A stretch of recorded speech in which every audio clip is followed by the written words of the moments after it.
सत्पात्र कौन कौन सत्पात्र? उन सत्पात्रों की व्याख्या 17 और 18 नंबर के श्लोक में कुंद कुंद स्वामी ने की है। पढ़ते हैं श्लोक को, फिर आगे विचार कर।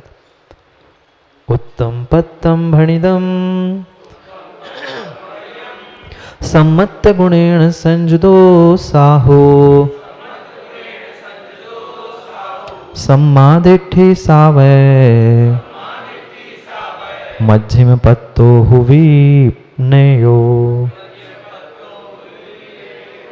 निदिठो जिण समये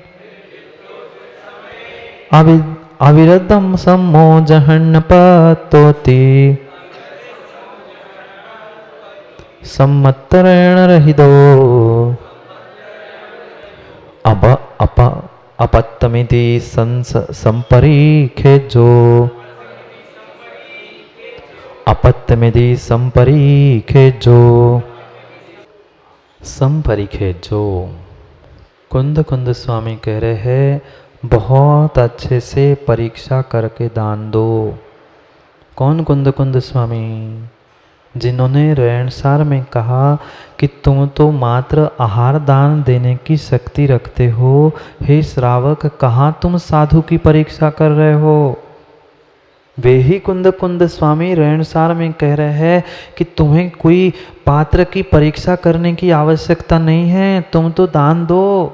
और वे ही कुंद कुंद स्वामी पंडित जी यहाँ कह रहे हैं संपरीखेजो, मतलब आचार्य अपने ही बात से को मुकर गए क्या? नहीं, उनकी अपेक्षाओं को हम नहीं समझ पा रहे हैं। क्योंकि ये पक्का मान लेना, जो बरसात का पानी है अगर ईख के खेत में गया तो मीठा बन जाएगा, और वही नीम के पेड़ में गया तो वह खटाई ही प्राप्त। समझना है सत्य को। जो दान दिया है किसको दिया? अगर कुपात्रों को अपात्रों को माँ दान दे रहे हैं, वो ही दान अशुद्धि में दे रहे हैं, तो नियम से कुभोग भूमि में जन्म लोगे, कुभोग भूमियां बनकर। हाँ, क्योंकि पात्र दान का फल सर्वोत्कृष्ट फल कहा है इस ब्रह्मांड में। अगर सबसे उत्कृष्ट कोई फल है दान का तो वह पात्र दान है। सुपात्र को दिया हुआ दान, उससे भोग भूमि तक प्राप्त होती है, और उसमें थोड़ी सी भी मायाचारी अशुद्धि या कुछ किसी भी प्रकार से विपरीत कार्य किया है तो वही कुभोग भूमि में जाएगा। कुछ नहीं, बस इतना लंबा कान होता है जिसको बिछाओ, और दूसरा कान इतना लंबा होता है कि उसे ही ओढ़ के सो जाओ। कुभोग भूमि की अवस्था बता रहा हूँ। आधे मनुष्य आधे तिर्यंच, ऐसी परिणति होती है कुभोग भूमि में सोच के रहना। विचार करो, विचार करो, क्यों कहना पड़ा कुंद कुंद स्वामी को यहाँ की पात्रों की परीक्षा करो, संपरीखेजो। अच्छे से परीक्षा करके देना। भाई परीक्षा करना मतलब क्या पंडित जी किसी परीक्षा हॉल में मुनिराजों को बिठाया जाएगा? नहीं, तुम पहले ऊपर नाम लिख दो, कौन से संघ से कितने पढ़े लिखे हो, कौन से कुल के, कौन से जाति के, ये सब कुछ पहले पूछो और फिर विमल भैया मैं चौका लगा के हार दूं? नहीं, कोई परीक्षा हॉल में बिठाने की साधु को जरूरत नहीं है। उनके आचरण से ही समझ में आ जाता है कि हाँ ये वास्तव में भावलिंगी साधु है, सम्यक्त सहित है। क्योंकि उत्तम पत्तम भणिदम, उत्तम पात्र उसे ही कहा है सम्मत गुणेन संजुदो साहु। जो सम्यक्त गुण से युक्त साधु है वही सबसे बड़ा पात्र है। पढ़ा भी है उमा स्वामी महाराज के तत्वार्थ सूत्र में। तत्वार्थ सूत्र की कार्यशाला में भी हम पढ़ेंगे। विधि द्रव्य दातृ पात्र विशेषास तद विशेषा। जितना विशेष पात्र होगा उतनी विशेष विशुद्धि और उतनी ही विशेष पुण्य की प्राप्ति होगी। माँ भोजन बनाती हो क्या? भोजन बनाती हो क्या? कच्चा की अच्छा? कच्चा। अच्छा भोजन बनाना है तो बर्तन पात्र भी तो अच्छे चाहिए ना। लोहे की कढ़ाई में कभी लड्डू बनाने का प्रयास किया? लड्डू बनाने के लिए चाहे चाशनी हो, चाहे बेसन सेकना हो, चाहे कुछ भी हो, लोहे की काले कलूठी बर्तन में बनाओगे तो कैसा बनेगा? वो भी काला ही होगा। बेसन कितना ही अच्छा हो, माँ कितनी भी समझदार हो, पर काले बर्तन में वह लड्डू भी, वह चाशनी भी काली होती है। ऐसा ही जैसा पात्र होगा वैसा ही हमें पुण्य पाप मिलेगा, वैसा ही पुण्य पाप मिलेगा। वह रहनसार में तो कुंद कुंद स्वामी कह रहे हैं पंडित जी, दानम भोजन निमित्तम दिंढदी धम्मो हवे सायरो पत्ता पत्त विशेषा सद्ददे किम विचारेण। पात्र अपार का तू क्या विचार कर रहा है, 2-4 ग्रासी तो तू निर्ग्रंथ के हाथ पे दे रहा है, पर यहाँ कुंद कुंद स्वामी कह रहे हैं विचार करके देना, विचार करके देना, क्योंकि ये बात पक्की है। भीतर का अग्रहित मिथ्यात्व जो भीतर से परिणति चल रही है जीव की, वो तो हम पहचान नहीं पाते, पर क्या व्यवहार से जो क्रियाएं कर रहा है क्या आगम अनुकूल है क्या? उनकी जो कहीं चोरी छुपे कहीं मिथ्यात्व का तो सेवन नहीं हो रहा है, कहीं असंयम को तो प्राप्त नहीं हो रहा है। ये सब कुछ कोई परीक्षा मतलब दूरबीन लेकर कमरे में लगा के मत बैठ जाना पंडित जी। ऐसे भी जीव मिले, ऐसे भी विद्वान मिले, ऐसे भी त्यागी व्रती मिले कि जो कमरे में सामायिक करते हुए खिड़की से दरवाजे से झांक के देखने वाले। हाँ, पूरे भारत में घूम के आए, हम सब कुछ देख के आए। इसीलिए तो कह रहा हूँ, यही तो नहीं समझ पा रहे हम आचार्यों के आशय को। परीक्षा का मतलब कोई फॉर्म बना के रख ले मत देना, ललितपुर में यही आएंगे जिनके फॉर्म के सब पूरी कंडीशंस फुलफिल हो गई, ऐसा वकील साहब मत नियमावली बना के रखना। ऐसी परीक्षा की कमरे में झांकने की परीक्षा की बात नहीं कर रहे हैं। अरे साधु चलते उठते बैठते ही समझ में आ जाता है, धूप से छाँव में जा रहा है, वो पीछे से मार्जिन कर रहा है क्या, बैठते हुए वह उठते हुए बैठते हुए जिस आसन पर बैठ रहा है उस पर मार्जिन करके देख के बैठ रहा है क्या, सामग्री ले रहा है रख रहा है तो उस समय पर वो मार्जिन कर रहा है क्या? यही तो श्रद्धा का और सम्यक का विषय हुआ। कौन सा प्रमाण पत्र दोगे और सम्यक के लिए बताओ ना। मात्र उनकी क्रियाओं को देखते समय ही हमारा निर्णय होना चाहिए, हाँ ये श्रद्धावान है, ये युक्त है, इनकी क्रिया ही, क्योंकि निश्चय तो केवली गम्य है, हम व्यवहार को देखकर ही समझ सकते हैं। क्या परीक्षा में पास होने की वही तो बात है।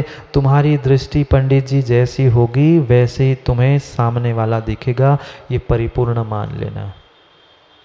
लाखों करोड़ों गुण होने के बाद भी हमें दुर्गुण ही देखने की आदत पड़ी है धृतराष्ट्र जैसी, तो हम दुर्गुण ही देखेंगे। अर्जुन को तो कुत्ते में भी गुण मिल गए थे और धृतराष्ट्र को इंसान में गुण नहीं मिले थे। हाँ, हम खोजना चाहे तो वहाँ प्रत्येक जीव में दोष मिलेंगे और खोजना चाहे तो सब में हमें गुण मिलेंगे। हम गुणों को देखें ना। जो भी बात हमारे आचार्यों ने की है कभी भी एकांत कथन नहीं किया, समझो सत्य को। दोनों बातें की है। तुम तो दान दे रहे हो, 2 रोटी के ग्रास क्या दे दिए, तुमने क्या उसका जीवन की हिस्ट्री पूछ लोगे क्या? ऐसे ही कहते हैं ना, दुकान में कोई आ जाए तो दुकानदार, कोई दुकानदार पूछने लग गया ये कैसा वो कैसा, तो आप कहते हो क्या भाई पूरी हिस्ट्री पूछ लोगे क्या? वो वस्तु लेनी है सो लो, नहीं तो चले जाओ, हम तुम्हें बताने वाले थोड़ी है।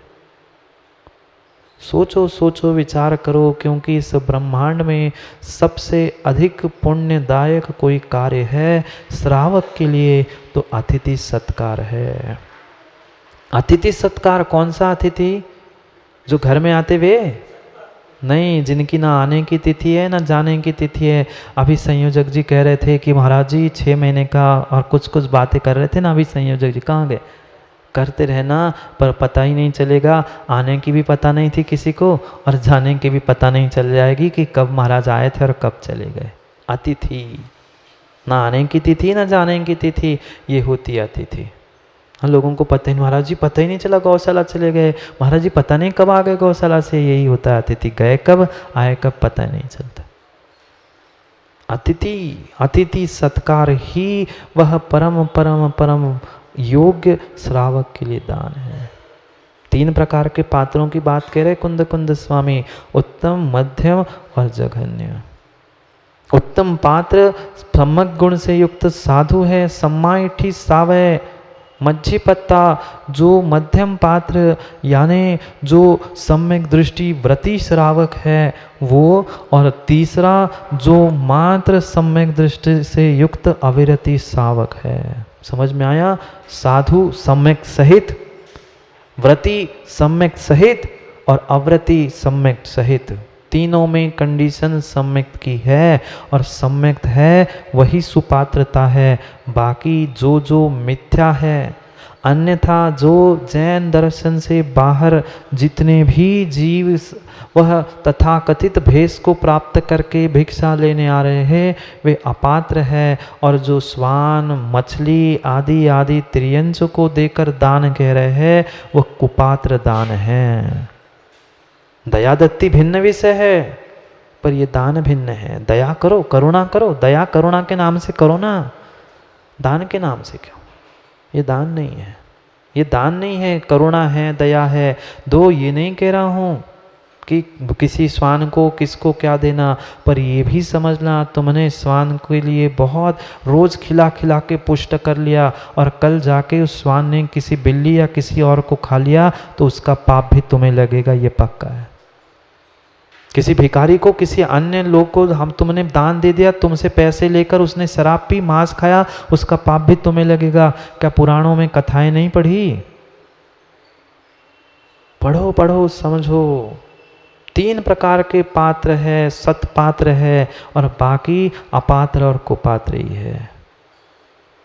जितना देना है शक्ति से, जो जरूरी नहीं है कि बहुत काम हम करें, जितनी शक्ति है उतना ही दो। और जितना देने का निर्णय करके आए हैं वकील साहब, उतना हमें मंदिर में देना ही होगा। माना कि सोच के आए हैं कि हमें इतना आज खर्च करना है, इतनी बोली लेनी है, और माना कि उससे अधिक हो गई, हम दे नहीं पाए, तो अगर पुनः वापस घर ले जाओगे तो तुम्हारा वह निर्माल्य ही कहलाएगा।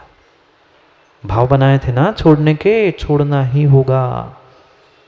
आपकी व्यवस्था मैं नहीं जानता हूँ, मैं आगम की व्यवस्था बता रहा हूँ, ये आगम की व्यवस्था है। श्रावक के लिए अगर संसार के श्रावक अवस्था के माँ पाप धोने का कोई साधन है तो मात्र और मात्र एक है। बहुत अच्छी बात समंतभद्र स्वामी कहते हैं रत्नकरण श्रावकाचार में, गृह कर्मणापि निचितम। गृह कर्म में, घर के कार्यों में जितने जितने पाप हो रहे हैं, पाप कर्मों का संचय हो रहा है, अतिथि नाम प्रति पूजा रुधिरमलम धावते वारी। जो श्रावक के द्वारा अगर घर में गृहस्थी में पाप नहीं होता ना, व्यापार में घर गृहस्थी में पाप नहीं होता ना, बोलो ना, ना बोलो। होता है तो ना कैसे बोले? जो पाप होता है प्रतिदिन, प्रति समय, प्रति घंटे, झूठ, हिंसा, चोरी, जिस भी प्रकार का पाप होता है, गृह कर्मणापि निश्चितम विनष्ट खलु गृह विप्रवक्ताम। बहुत अच्छी बात कह रहे। वह घर में गृहस्थी में जो जो पाप हो रहे हैं उसको अगर धोना चाहते हो तो किसी पाप कर्म से, किसी रिश्तेदार संबंधी भाई बहन इनको कुछ देने से काम होने वाला नहीं है। अतिथि नाम प्रति पूजा, अतिथियों के सत्कार, अतिथियों की प्रतिपूजा जो है वास्तव में वही सर्वोत्कृष्ट काम है। रुधिरमलम धावते वारी। जैसे रक्त से, खून से मजा हुआ वस्त्र वह मात्र और मात्र पानी से ही साफ होता है, रक्त से रक्त साफ नहीं होता, पाप से पाप साफ नहीं होता। पाप साफ करने का कोई साधन है तो अतिथि नाम प्रति पूजा। साधु की जो सत्कार अतिथि पूजा है वो ही है, अन्य कुछ नहीं है। कहाँ गए वो दिन, कहाँ गए वो दिन पंडित जी, जब एक श्रावक जब तक साधु के आहार नहीं होते थे, उनको एक ग्रास हाथ पर नहीं रखते थे, तब तक अपना मुंह झूठा नहीं करता था। आज आहार देने भी पहुंच जाते हैं तो पहले अपना पेट पूजा करके फिर पहुंच जाते हैं। हाँ, कम से कम बहुत अच्छी बात है माँ, कम से कम उनके समय को टाल के तो आहार करो। कम से कम इतने दिन भूखे रह सकते, उपास कर सकते हैं तो 10-11 बजे जब मुनिराज के आहार हो जाए, उनकी अंजलि छूट जाए, वे एक आहार ग्रास ले, फिर हम आहार करें। पर ऐसा होता है क्या? महाराज जी हमें 9 बजे दुकान खोलनी पड़ती है, फिर 5 बजे तक तो फुर्सत नहीं मिलती, कैसे क्या करे? मैं आगम की व्यवस्था बता रहा हूँ, आपकी घर की, परिवार की, कर्म की, संसार की व्यवस्था नहीं, आगम यही कह रहा है। वो भरत चक्रवर्ती भी छत पर खड़े होकर रो रहा था, आंखों में आंसू डाल रहा था, वह बिलख रहा था, सेनापति मंत्री सब पहुंच गए। विमल भैया क्या हुआ, क्या हो गया, कुछ किसी ने आज्ञा नहीं मानी, क्या हो गई हमसे गलती, कुछ तो बता दो, कुछ तो हुआ होगा। आप 6 खंड के अधिपति चक्रवर्ती और आपके आंखों में पानी शोभा नहीं देता। राजन बताओ क्या हो गया, क्या हो गया। राजन कहता है चक्रवर्ती क्या कहूँ, क्या कहूँ, क्या कहूँ, बहुत दिन हो गए, 8-10 दिन हो गए, कोई 2-4 महीने 6 महीने नहीं, हमें तो 4-6 महीने हो गए, तो भी हमें ऐसा नहीं लगता कि वो दिन कब आ जाए कि हम भी कभी आहार दें। वकील साहब वो तुम्हारी माँ थी, कितनी, 1 नहीं 2 नहीं 4 किलोमीटर भी दूर चौका होता तो स्वयं का द्रव्य लेके भागती थी ना। 2-4 किलोमीटर कितनी ही दूर हो, कितनी ही वृद्धावस्था थी, पर स्वयं की सामग्री लेकर दौड़ती थी, महाराज जी एक ही ले लो ना, हमारा थोड़ा सा ले लो ना। वो चक्रवर्ती भी रो रहा था। सेनापति ने पूछा भाई कुछ तो बताओ राजन क्या हुआ। वो कहता है ये मेरा जो सर है ना, मुझे सड़े हुए नारियल सा लग रहा है, ये दोनों हाथ मात्र एक सर्फ के फणे जैसे लग रहे हैं। क्या हुआ राजन, ऐसी क्यों बातें कर रहे हो आज। क्या करूं, क्या करूं, 8-10 दिन हो गए, कोई धरती के देवता मेरे इस महल में नहीं आए, कोई धरती के देवता मेरे महल में नहीं आए, जिनको मैं अपने हाथ से ग्रास दे दूं, जिनको अतिथि पूजा कर लूं, जिनके चरणों में माथा टेक लूं, जिनके सामने में हाथ जोड़ लूं, ऐसा कोई निर्ग्रंथ धरती के देवता 8 दिन से मेरे महल में नहीं आए हैं, इसलिए मेरी आंखों में पानी आ रहा है। तू क्या कर सकता है। कौन रो रहा था। 9 निधि 14 रत्न 96,000 रानियां, कितने बेटे, कितना सैनिक, सब कुछ जिसके पास था वो रो रहा था कि मुझे आहार दान देने नहीं मिल गया। कभी ऐसे भाव हमें होते नहीं होते। फॉर्मेलिटी के लिए हाँ 2 दिन तुम्हारा 2 दिन हमारा 4 दिन हमारा, ये हमारा, हाँ व्यवस्था बना ली, बस 4 महीने हैं, 2 महाराज जी है तो 2-2 लगा लो, हो गई। नहीं, वास्तव में वकील साहब ये व्यवस्था बनानी ही नहीं चाहिए। श्रावक का स्वयं का जो जैसा मन जैसा हो वैसा कार्य होना चाहिए। विचार करो, अतिथि नाम प्रति पूजा। वह चक्रवर्ती रो रहा था कि निर्ग्रंथ को मैंने दान नहीं दिया, मेरे हाथ वह सर्प के समान मुझे लग रहे हैं, इतना सब कुछ होने के बाद देने के लिए मेरे पास कुछ नहीं है। और हम ऐसे हो गए हैं, स्वयं कराते हैं। श्रावक आपस में हो चाहे साधु के पास हो, अपना मुंह पहुंच के आके बैठ जाते हैं। हाँ महाराज जी फिर बढ़िया है, आज आहार अच्छे हुए, रत्नंत्र कैसा है, स्वास्थ्य तो ठीक है ना। हमें कोई लेना देना नहीं है, पर पूछना सबको है। हाँ छोटे बच्चे से लेकर 80 साल के लोग पूछते महाराज जी कैसे हुए आहार, कैसा है रत्नंत्र, कैसा है स्वास्थ्य। करेगा कौन, ये कर्तव्य श्रावकों का है, साधु का नहीं है। साधु जब भी पूछेगा तो साधु तो यही कहेगा हाँ बढ़िया हुआ, अच्छा हुआ। विचार करो, सोचो हमें क्या करना है और क्या नहीं करना है। निर्दिष्टो जन समय, ये मैं नहीं कह रहा हूँ, कुंद स्वामी कह रहे हैं, मैं नहीं कह रहा हूँ।